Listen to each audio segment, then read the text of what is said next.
The second lesson is taken from the Gospel according to St. Mark, chapter 3. And then Jesus entered a house, and the crowds began to gather again. Soon, he and his disciples couldn't even find time to eat.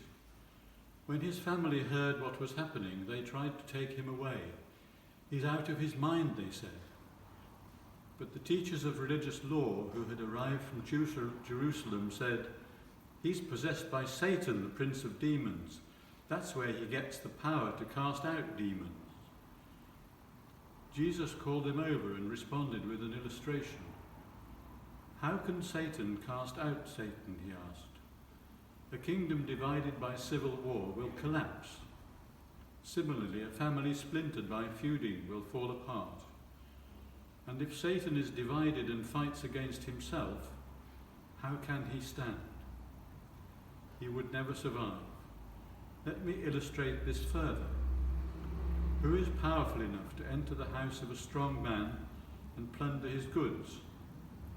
Only someone even stronger. Someone who could tie him up and then plunder his house. I tell you the truth. All sin and blasphemy can be forgiven. But anyone who blasphemes the Holy Spirit will never be forgiven. This is a sin with eternal consequences." He told them this because they were saying, "He's possessed by an evil spirit." Then Jesus' mother and brothers came to see him. They stood outside and sent word for him to come out and talk to them. There was a crowd sitting around Jesus, and someone said, "Your mother and your brothers are outside asking for you." Jesus replied, "Who is my mother? Who are my brothers?" Then he looked at those around him and said, "Look, these are my mother and brothers. Anyone who does God's will is my brother and sister and mother."